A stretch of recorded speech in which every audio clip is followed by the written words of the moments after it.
am so excited to see all of you. You know why I'm excited? We have a very, very wonderful poet here, and you all are out there to hear him. And you're here when there's so much else that's available. There's an amazing lecture going on upstairs. I shouldn't say that. But, you know, I would be there if it were not for this. But we always attract a wonderful, engaged group of people to hear poetry. And that's certainly one reason why I love James Madison University. And that's why I've stayed here. And that's why the Furious Flower Poetry Center is right here at James Madison University. People have said, how did it come here? I said, well, because I'm here.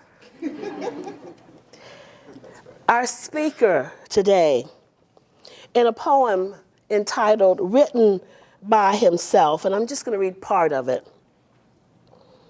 I was born still and superstitious. I bore an unexpected burden. I gave birth, I gave blessing, I gave rise to suspicion. I was born abandoned outdoors in the heat-shaped air drifting like spirits and old windows. I was born a fraction and a cipher and a ledger entry. I was an index of first lines when I was born.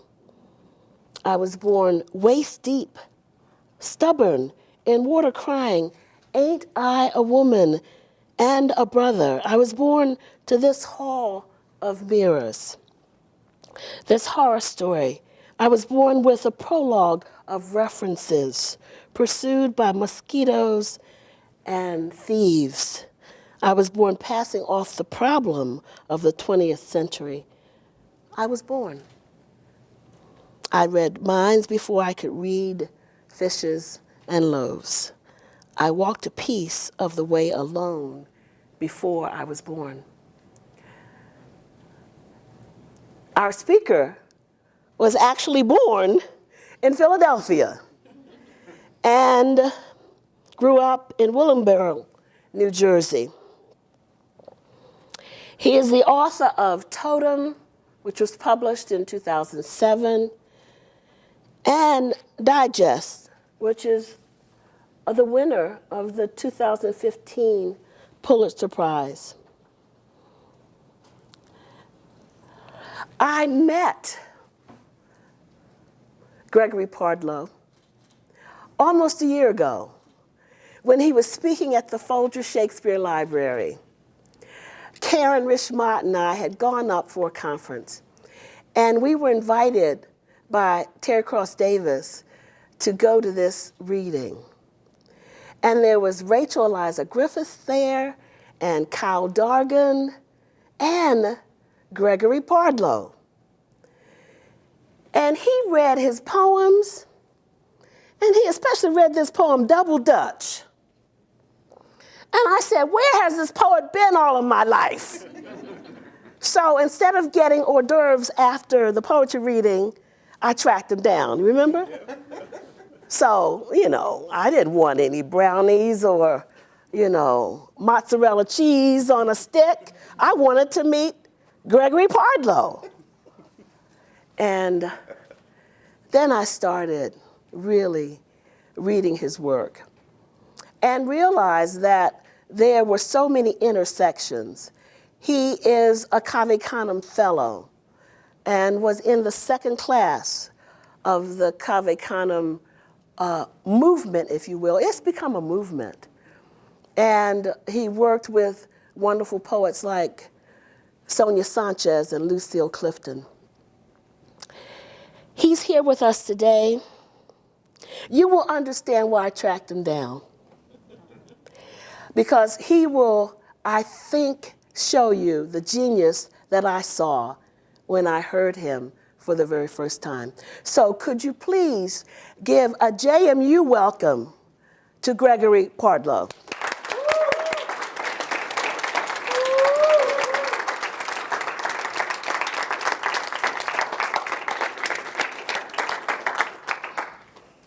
No pressure. So I'm mic'd up like a superhero here. Do I have everything on right? Everybody can hear me okay? All right. Thank you so much for the invitation. It's an honor to be here. Oh, see, I knew I was doing something wrong. But it's green. Maybe it needs to be a little clearer. This is a little better. Do we know? We're not going to know until we listen to the tape and find out nothing was recorded. Okay. All right, so I thought I'd start with a couple of poems from the first book and walk you through, not quite a biography, but we'll start with Double Dutch. We all know what Double Dutch is, right? Yeah. Double Dutch. The girls turning double Dutch bob and weave like boxers pulling punches, shadowing each other, sparring across the slack cord, casting parabolas in the air. They whip quick as an infant's pulse, and the jumper, before she enters the winking, nods in time as if she has a notion to share, waiting her chance to speak. But she's anticipating the upbeat, like a band leader counting off the tune they are about to swing into. The jumper stair-steps into mid-air as if she's jumping rope in low gravity, training for a lunar mission. Airborne a moment long enough to fit a second thought in, she looks caught in the mouth bones of a fish as she flutter floats into motion like the figure in a stack of time-lapse photos thumbed alive. Once inside, the bells tied to her shoestrings rouse the gods who've lain in the dust since the Dutch acquired Manhattan. How she dances patterns like a dust-heavy bee, retracing its travels in scale before the hive. How the whole stunning contraption of girl and rope slaps and scoops like a paddle boat. Her misted skin arranges the light with each adjustment and flex, now heather-hued, now sheen, light listing on the fulcrum of a wrist and the bare, jutted joints of elbow and knee and the faceted surfaces of muscle, surfaces fracturing and reforming like a sun-tickled sleeve of running water. She makes jewelry of herself and garlands the ground with shadows. So this is sort of evidence of my envy of painters. I always wished I had my mother is an artist. She was a commercial artist for most of her life. And I always tried to reproduce the imagery, the visual aspect of the work. I also grew up in the suburbs in South Jersey. And some people say that the suburbs has nothing going on, that the suburbs is not full of life, and of course, that's not true. So here's a little snippet of life in the suburbs for me growing up. I should remind you, Bitches Brew is a Miles Davis album. Suburban Passional. Measured, I would tell the nation, with my lips drawn and certain, if a correspondent prompted me to describe the widow. As in, she measured evenings in the incense I watched ash like a fuse, and once imagined her body turned to silt wicked in bathwater. Yet puckering the sofa with elbows and heels, she sat listening to Bitches Brew. This the time I came collecting for the Courier. Vertical blinds strobing my view of her through the rec room window. The bare and jewel-charmed ankle, the cable box and grape drink can. From the beveled shoulder in her boatneck blouse to the brass ashtray, my eyes riffled the blinds like a pack of cards and landed on a pack of easy widers. Don't think I didn't know what I was clocking. My father loved that album, and lately wild afternoons affecting postures of one kissed by the lotus. As I rang the bell, She emptied the earth-colored leather and chrome and crossed the room in Sergio Valente's. I swore allegiance to her that day, and no longer to the crew of boys on mopeds who lived at the end of our cul-de-sac. I knew something of devotion because my father made me recite the St. Crispin's Day speech whenever I misbehaved. Here I stood now on her porch thinking, we happy few, as I watched her hide the stash box in the bookshelf. And I thought of her husband, who passed out athwart the leather of his '79 Eldorado, still idling in the spotless garage, home from the bar one night. She left the garage door open for months afterward, and I felt guilty for secretly wishing my father dead instead of Mr. Calvin. I recalled this as I glanced back at the cruiser just then passing as I stood waiting for her to answer the door. My next thought, fear. Not fear for safety, but the fear I'd sensed in men watching football. I had to figure passion as a form of fear, since fear was always shaken into cocktails of butterflies and bile, making it sublime. And so I sometimes wore an engine-red football helmet while riding my paper route. I was a strange kid. And because the sight from other senses must suffice when one goes blind with fear, as I did in those awkward test runs out to balance the admixture, I scraped the scabs of familiarity and deposits of routine associations from the streets I plied and left the bare empirical frothing there in the sunlight like battery acid.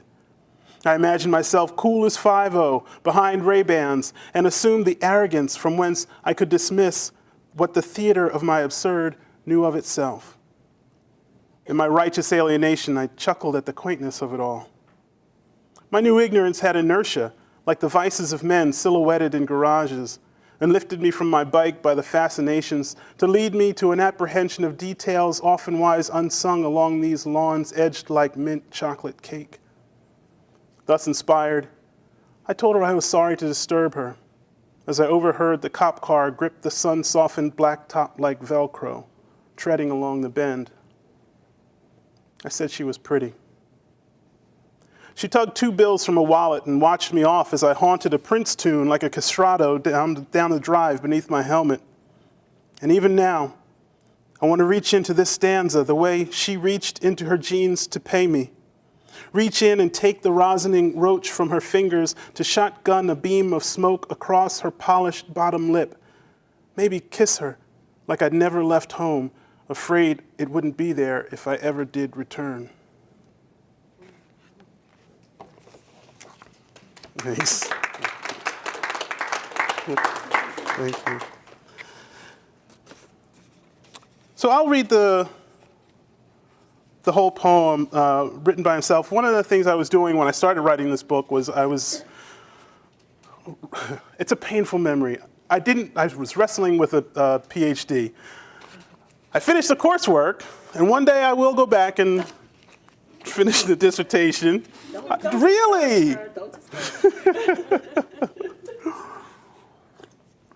I really will. But what I was working on, I was interested in slave narratives. And I think the kind of popular idea of slave narratives is that they're really depressing and really horror stories in the larger sense. But I discovered, in my interest, they're kind of the quintessential American story. I mean, it's stealing yourself from a tyrannical master and running off to freedom. It's how much more American can you get than that? So these images and sort of references to probably some of the narratives you might have come across are collaged into a kind of origin story, a kind of self-mythos. Oh, and slave narratives all begin with the same 3 words, I was born. It's called Written by Himself. I was born in minutes in a roadside kitchen, a skillet whispering my name. I was born to rainwater and lie. I was born across the river where I was borrowed with clothespins, a harrow tooth, broadsides sewn in my shoes. I returned, though it please you, through no fault of my own, pockets filled with coffee grounds and eggshells. I was born still and superstitious. I bore an unexpected burden. I gave birth. I gave blessing. I gave rise to suspicion. I was born abandoned outdoors in the heat-shaped air drifting like spirits in old windows.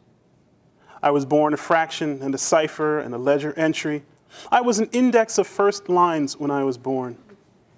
I was born waist deep, stubborn in the water, crying, "Ain't I a woman and a brother?" I was born to this hall of mirrors, this horror story. I was born with a prologue of references, pursued by mosquitoes and thieves. I was born passing off the problem of the 20th century.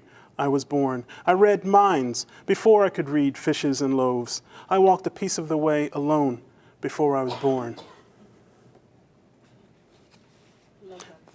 I loved your reading of it. Yeah. It's like, man, we should take this show on the road.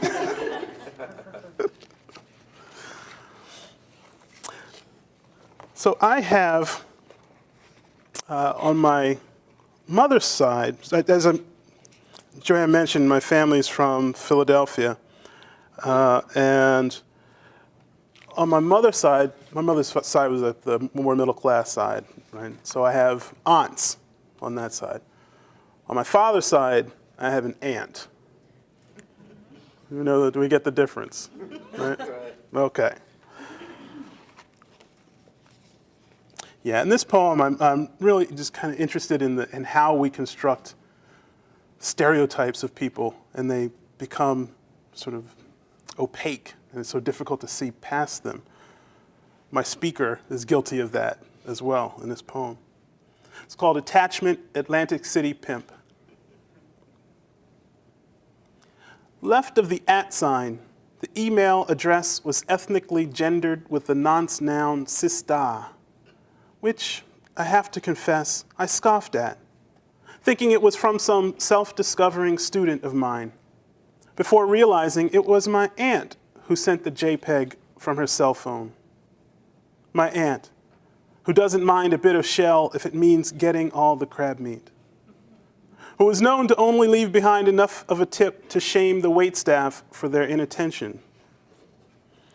The subject line read, AC Pimp, as if her painted nails and belly laugh made her expert in the fauna of pimps, a soul-stirred savant of things cold-blooded, as if she could divine an ivory-handled derringer holstered at his breast, icing the steel heart cognate to the gun, that twin ventriloquist of tinder and sulfur dust, that rhythmic and delicate organ pumping like a fist that has a knack for snake eyes and the superfluity of bruises that follow every spaghetti-strapped back talker's doubt. She must have thought she'd reached her brother, my father, who harbors like a gold molar a taste for robin egg and mauve pocket squares, a flourish of trim, a hand stitch, lapels check-striped and foreshortened like Tyrannosaurus arms and ostrich print Stacey Adams to match. The modest feathered derby contrasting all those boas festooning street lamps and mailboxes. But my aunt is no mere expert. AC may have been a random tag, but that word pimp bore the import of all us do-wrong men. She was, in effect, signifying the kind of humor that waters the eye, the double talk, the shadow dialect. Like her spite-tinged smile at a bridal shower, her patina of derision enlivened the photo. My aunt, who refuses to settle for a man less Christian than she is, finds everywhere despicable men. Hence the dozens via email, the critique like a razor inside a roll of 20s, the currency of our vengeance economy.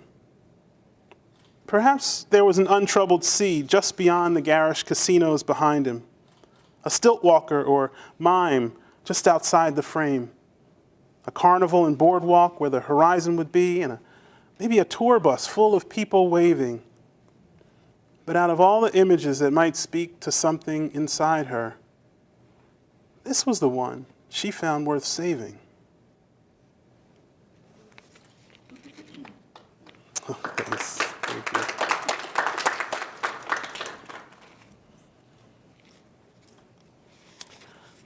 So I found myself,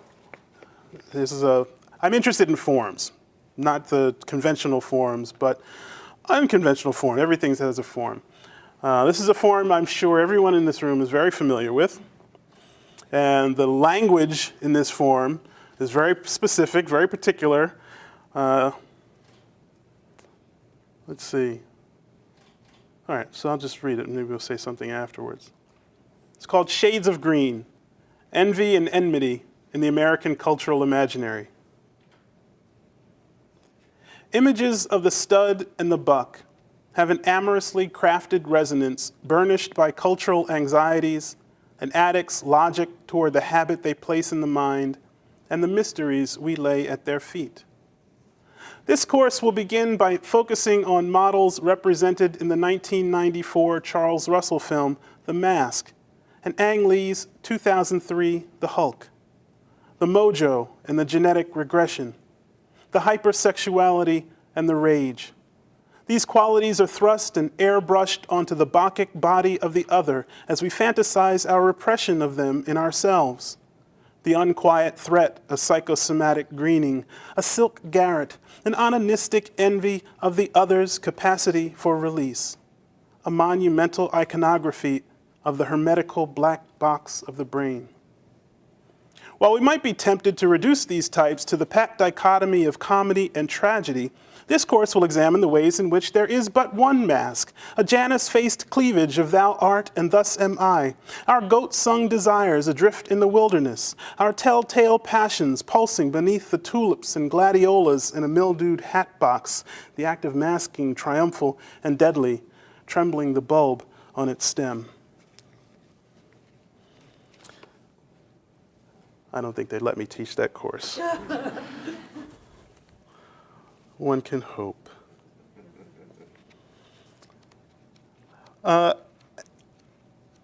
Another form. So I met somebody who wrote the catalog descriptions for rare books. And as you see, I'm interested in forms. I thought, well, there's got to be a form. There has to be conventions to the catalog description. I want to write a poem in the form of a catalog description for a rare book.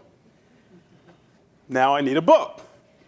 Okay, so what is somewhat antiquated, not so useful, but you kind of want to keep it around, it has some sentimental value? I thought about my parents.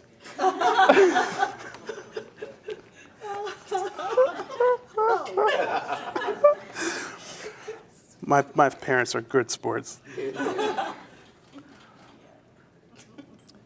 837, Wilson, Shirley Ann Mfumi, Black Pampers, Raising Consciousness in the Post-Nationalist Home, Black Talk Press, Lawnside, New Jersey, 1976. 442 pages, illustrator unknown, 10.5 by 11 7/8 inches. Want tips for nursery decor? Masks and hieroglyphics, Aquaba dolls.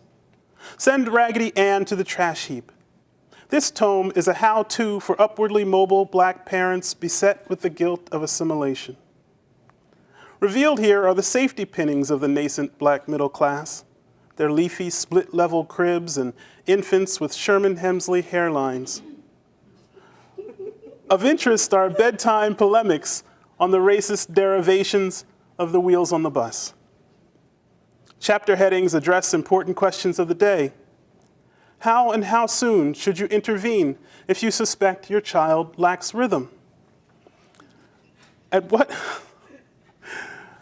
age should you begin initiating your little one to the historical memory of slavery?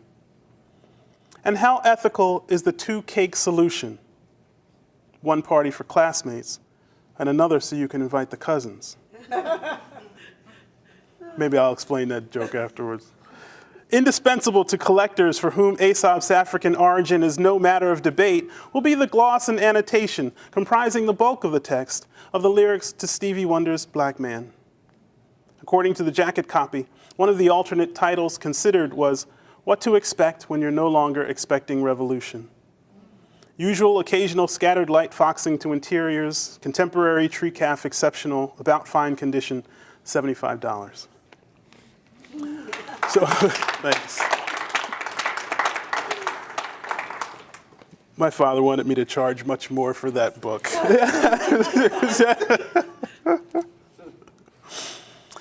Yeah, so when you're not so, a little bit ashamed of the cousins and you want to keep them away from the new friends, that's why you have two different parties.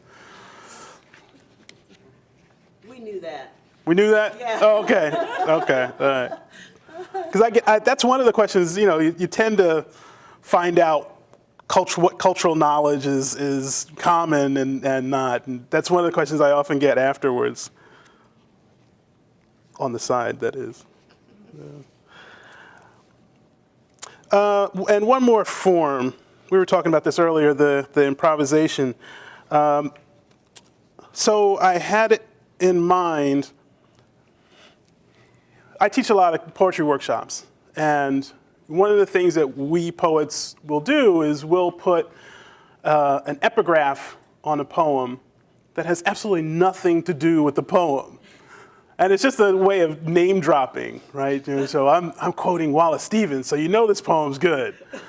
So I call them gargoyle epigraphs. They're sitting on top of the poem, warding off any negative readings. So I wanted to make fun of myself and this impulse to have these obnoxious epigraphs. So I started collecting these sayings. Then I didn't have poems to go along with the epigraphs. So I had to write poems then speaking to the epigraphs. This one is, I think, kind of appropriate, gets more and more appropriate lately. Really quick, there was a shipping container full of parakeets, or parrots, being sold, shipped to the US to be sold. And the container burst open, and they flew all over Brooklyn. This was decades ago, and they survived. And so even today, we have these tropical birds living in Brooklyn. You'll find them around Brooklyn. The analogy seems too perfect. Deleuze and Guattari. Making love is not just becoming as one or even two, but becoming as 100,000. Raise your eyes along the spires of Greenwood Cemetery, or stand on the ball fields of Brooklyn College in Hopperesque light. Quaker parrots will appear to you like the visions of St. Francis. Lift the snatches of sound woven to make their voices and call to you from their nests, a nation of cheer trumpets and conch shells, a frenzied population of twitching toes. They seduce us not simply with their tropical verve. Listen into the feathered shrubbery of their heat, their chattering lines from Emma Lazarus, their trading fours on salt peanuts. They're mourning their cousin, the Carolina parrot, reduced to a flourish on ladies' headgear. Who flushed them from their ancestral skies of Argentina? What love sustained the awareness of their bodies, whether as chattel or refugees, such distance? And who speaks for this diaspora, heedless of empire's mundane cartography? If we ask why Brooklyn, we hear only our own reply. If not here, where? Then tease a final query from our minds like thread from a lawn chair, parroting Hillel. And if not now, when?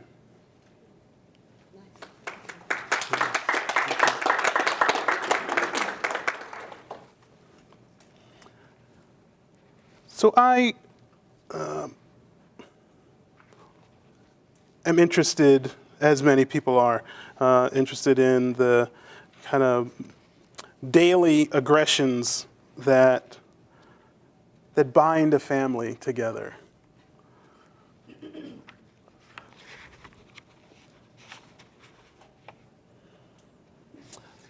I finally friended my brother. It may be we will never speak again. Why speak when we have this crystal ball through which to judge one another's lives? I imagine this is what the afterlife will be like. I'm ghost, we say, instead of goodbye.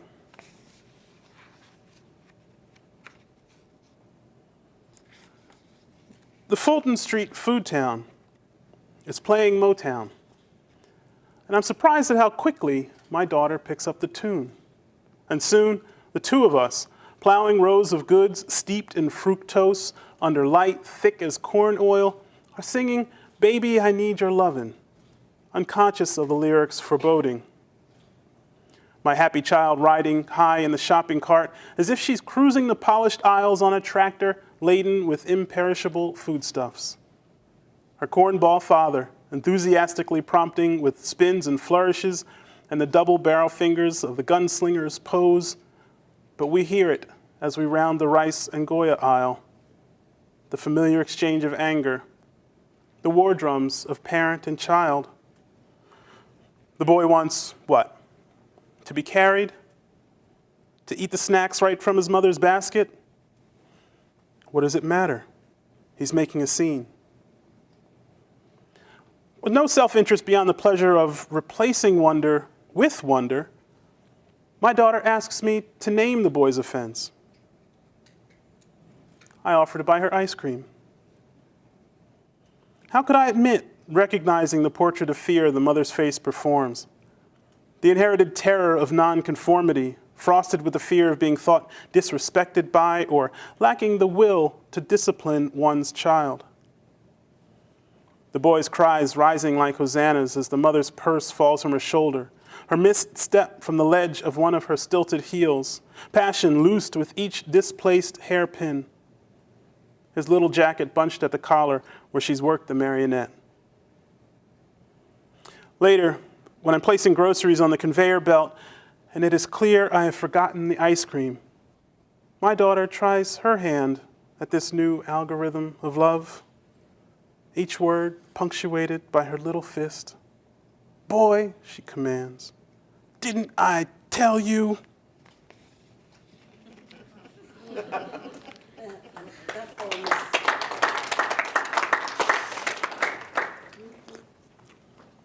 They learn quickly.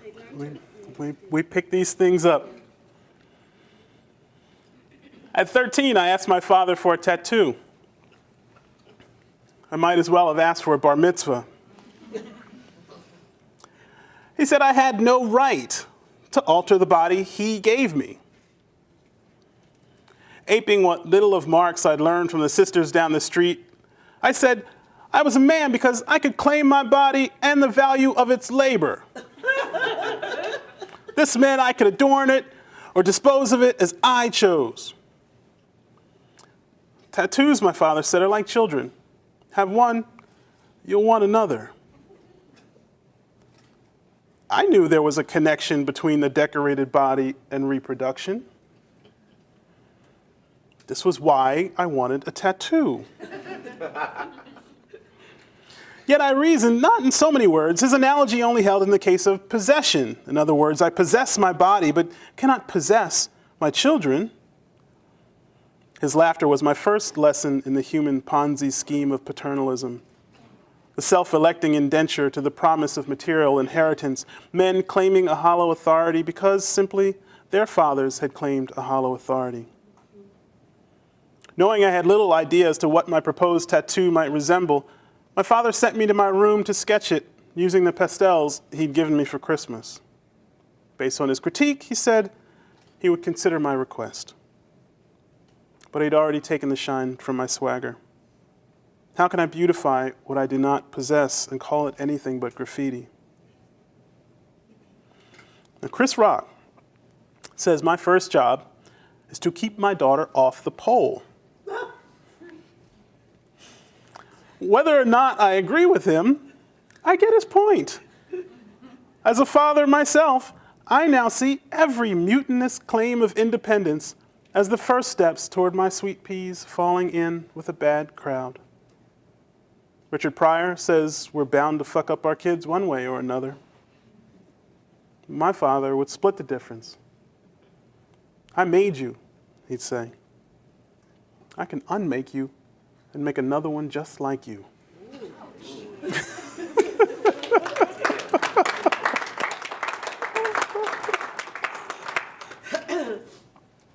Talk about controlling the means of production.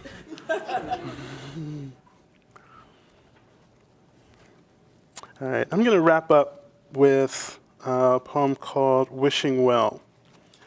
The fountains in this poem are older fountains right now. So at some point in the not so distant past, in the last couple of years, there were fountains in front of the Metropolitan Museum. They came and tore up the fountains and replaced them with fountains. The logic of this escaped me until I noticed the Koch brothers' name was on the new fountains. We know who the Koch brothers are. So these are the old fountains. Wishing well. Outside the Met, a man walks up, sun tweaking the brim sticker on his baseball cap, and he says, "Pardon me, old school," he says. "You know, is this a wishing well?" "Yes, son," I say sideways over my shrug. "Throw your bread on the water."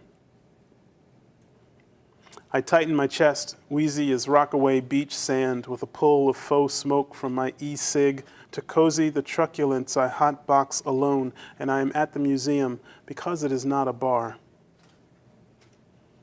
Because he appears not to have changed them in days, I eye the heel-chewed hems of his pants and think probably he will ask me for 50 cents any minute now. Wait for it. A smoke or something. Central Park displays the frisking transparency of autumn. Tracing paper sky. Leaves like eraser crumbs gum the pavement. As if deciphering celestial script, I squint and purse off toward the roofline of the museum, aloof as he fists 2 pennies from his pockets, mumbling, and then aloud, "My man," he says, "Hey, my man, I'm going to make a wish for you, too." I'm laughing now. "So what, you want me to sign a waiver?" He laughs along. "Ain't say all that," he says, "but you do have to hold my hand. And close your eyes." I make a starless night of my face before he asks, "Are you ready?" "Yeah, dog, I'm ready." Sure, let's do this." His rough hand in mine inflates like a blood pressure cuff, and I squeeze back as if we are about to step together from the sill of all resentment and timeless toward the dream source of unneeding. The two of us hurtle, sharing the cosmic breast of plenitude, when I hear the coins blink against the surface and I cough up daylight like I've just been dragged ashore. "See now, you'll never walk alone," he jokes, and is about to hand me back to the day he found me in like I was a rubber duck, and he says, "You got to let go." But I feel bottomless, and I know he means well, but I don't believe, and I feel myself shaking my head no, when he means let go his hand.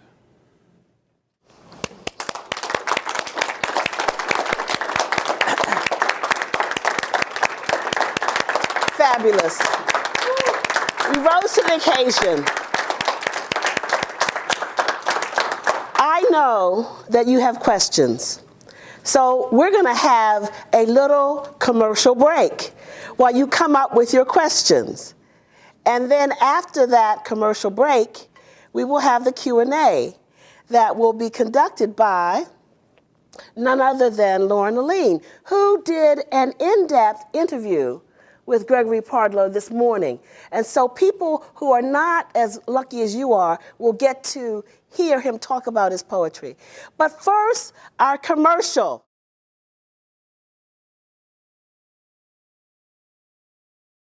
So, as Dr. Gavin mentioned, I had the pleasure of speaking with Gregory earlier today. So It was a mutual pleasure. It was a lot of fun. I grilled him. But I'm going to open the floor for you guys. Do you have questions that you? I had like 25. I didn't get to ask, but I'm gonna let you have it. So, anybody want to start off? We don't have a mic, so I will ask you to project when you, I can run a mic. or Karen can run the mic because she's awesome like that. Yes. Hey. Hi. Hi. You've been writing poetry for a while now. How have you seen and experienced your writing change over time? I just want to, folks in the Oh, back, did you good, hear good. that question? How did the writing change over time? Okay. This is kind of what we were talking about earlier today. So I'm constantly looking for, so my process in writing a poem is I want to write until the poem does something I didn't expect to happen, does something surprising. And the more I learn about craft and the more information I input and I have to put into the poem, the more I know about the poem, and therefore the harder I have to work for the poem to do something more surprising. And so what that ends up doing is I'm constantly looking for, not just in content, but the way language works, new ways that language works. Which doesn't mean, and here's the sort of difference, I think, between the first book and the second book. In the first book, I was writing for my teachers. You know, as I was writing up and trying to prove myself to these powers that, you know, were all in my head, really, yeah. But the second book, I started thinking about my peers, and I wanted to reach out, and I wanted to share. I wanted the work to be more accessible, which is not to say less complicated or less complex. And so I started looking for ways to say things that were difficult, unresolvable, messy, like, for example, the patriarchy poem, right? How do you talk about men owning their children and the concept of owning our wives and daughters, and right, and this whole idea that really is kind of at the root of so many social ills. You know, how do I talk about that without, you know, beating people over the head or you know, sort of banging a drum or carrying a picket sign or something? So this is how I've evolved, right? Is looking for ways to capture these ideas. Yeah. Thanks. Yeah. I think there was a call here. All the Yeah. way in the back, all the way in the back. Oh, sorry, I gotta. Sorry. Hi. How do you let the, I guess, like the act of writing a book is a lot of listening in your silence and listening. Can't hear you, can't hear you. You can't hear me? A little bit, yeah. Writing a poem is a lot of like listening to your inner silence, or just listening to the silence of the words forming. And then how do you I guess, balance the kind of the string of the words, or the formation of the words, with editing, or with going back and being like, wow, that was like really didn't work out, and like how do you honor that silence and that space while also, you know, forming it intentionally? That's a great question. Thank you. Did you hear it? Okay, good. Just making sure. So, well, a couple of things. I've grown cynical about my writing process, and so I'm not very romantic about it, and I don't have any attachments to the initial words, right? So I use an analogy. I'm like many people, ADD and, you know, just absolutely scatterbrained, and so when I'm writing my initial drafts, I think of, you know, opening the barn doors and letting all the farm animals waddle out and go wherever they want to go. And after a while, after this stuff is all kind of on the page, then I step back and play self-therapist perhaps and say, well, what is going on here? What is the crazy me trying to say through all of this, stuff? And so that we were talking about this, we were talking about a lot of things earlier today. I don't start off with the intention of writing something specific in a poem. And I was saying to you was I want to discover, I want the poem to surprise me at some point. And so I just keep writing until I see what's in there. Just follow my interest, my curiosity. I guess that is a kind of honor, right? Is to be willing to follow the poem wherever it's going to lead me. Yeah. Thanks. Yes. Yeah. Hi. Thank you. Your work is amazing. Thank you. I'm wondering, where do you draw your inspiration from when writing your poetry?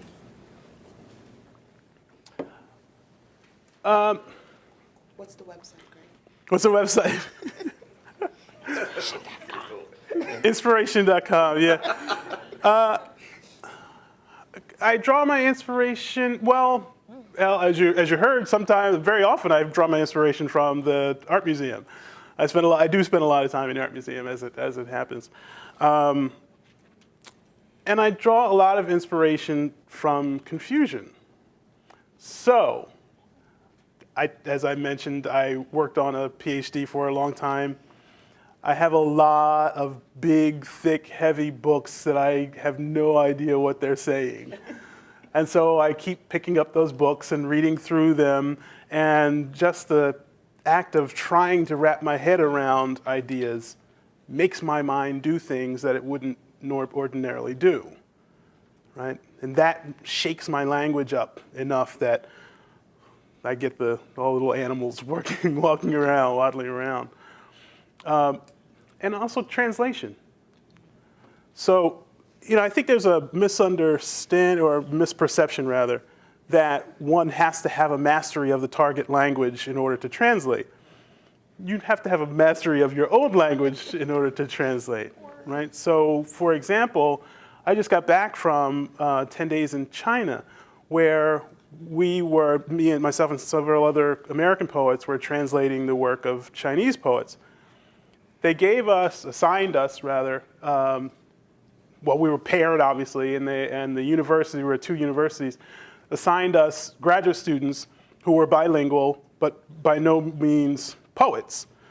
So they did literal translations of our work, and they were the intermediaries, so we had conversations about, well, what is the history behind this word? What are the kind of what's the idiom here? And just that process, so you can do the same thing with just a dictionary, in other words. And just that process of, again, trying to wrap my head around a language, a way of using language that is literally foreign to me, makes my mind do things that it wouldn't ordinarily do. And the whole point is to get out of my routine thoughts. That's where the language is stale. Thanks. Mm-hmm. So I have a question about teaching. Sorry, I know I said just one. And so, I have a lot of students here in workshop, and I think a question that's been ongoing in the community is, can you teach someone to be a Creative poet? writing? Absolutely. Can we teach somebody to be a poet? And Absolutely. how do you do that? And then take notes, guys, so you can tell me back later. Yeah. So obviously this is, as we know, this is a contested question, right? But I absolutely believe that genius can be taught. So, and what that is, Terrence Hayes, coincidentally, who happens to have a genius grant, was telling me that he was quoting, who was it? Some jazz musician. Terrence is just full of these arcane stuff.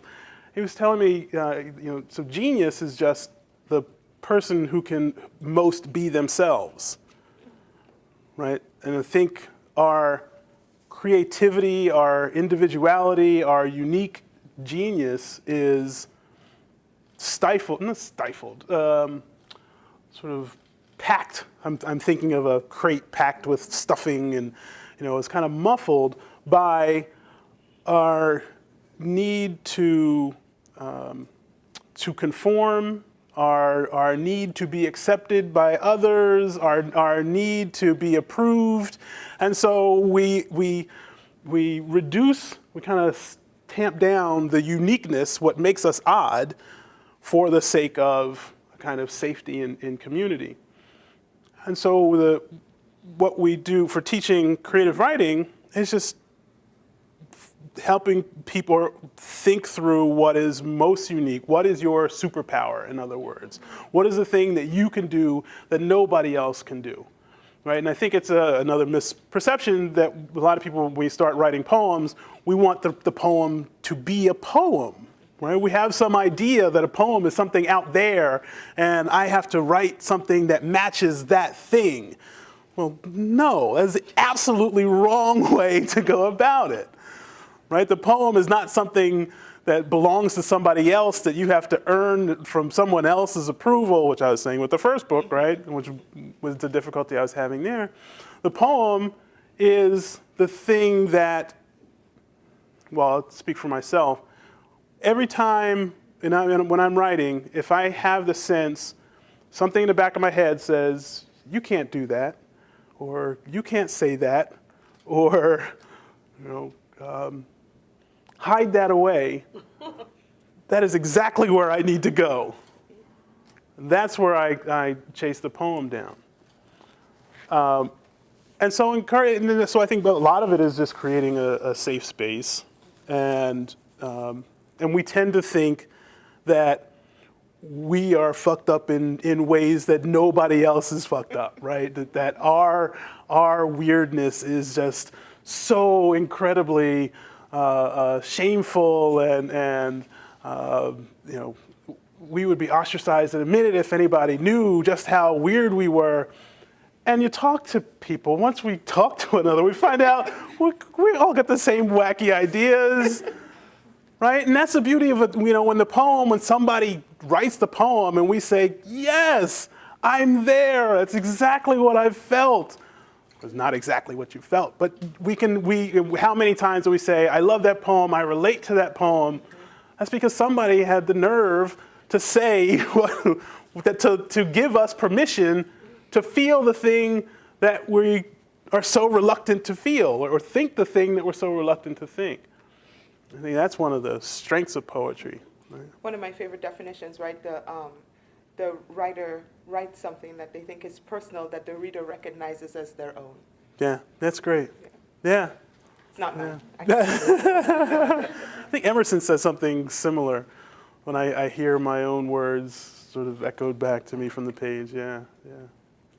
Maybe one more? Oh. Hi. I love that. I love the idea of poetry as shadow work. Along those lines, could you say something about your story of finding your way to poetry as a calling, or how poetry found you?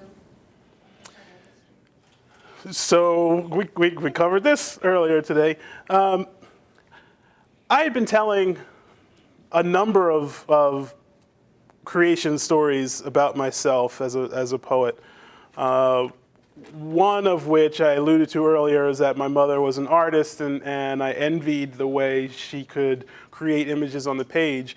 And so I started describing the images that I had in my head, or things that I saw that I was frustrated I couldn't draw, but I could find some language to kind of describe that thing. I also wrote bad rap lyrics in junior high school. And I wrote love poems in high school and got some positive feedback from that. That's always encouraging. We're looking for motivation. Pre-opposed tattoo. That's it. Never got the tattoo. What else? And of course I had teachers along the way who were absolutely fantastic and instrumental. But not too long ago, I was asked a similar question, and this book title popped into my head. It was A Child's Garden of Verses, Robert Louis Stevenson. And I thought, why is this book in my head? Why I don't know anything about this book. And we finished the interview, and I left, and I kept thinking, I said, that is so weird. This just random book title flies into my head out of nowhere. And I was talking to my mother a little later. I said, have you ever heard of a book called A Child's Garden of Verses? She's like, Gregory, we read that book constantly when you were a kid. We read it every night before you went to bed. And she started reciting poems that I loved. She said, do you remember this one? And she of course, she remembered them because we read this book over and over and over again. And I'm just like, oh my God. He got misty. Yeah, so, you know, and this is the thing. We are, you know, if we're scared of one day, you know, so I hear our students will often say, well, I don't want to take all the mystery out of the poem. So no, there's plenty of mystery. We are never going to, we are infinitely interesting people, all of us. We are never going to exhaust all the mystery in our lives. And so I you know, as many times I've been asked similar questions like that, for some reason now, the gatekeeper in my head said, now you're ready to have this information, right? But yeah. Thanks. Well, Gregory's books are available for sale, and he will sign them for $5 that you can give to me. Okay.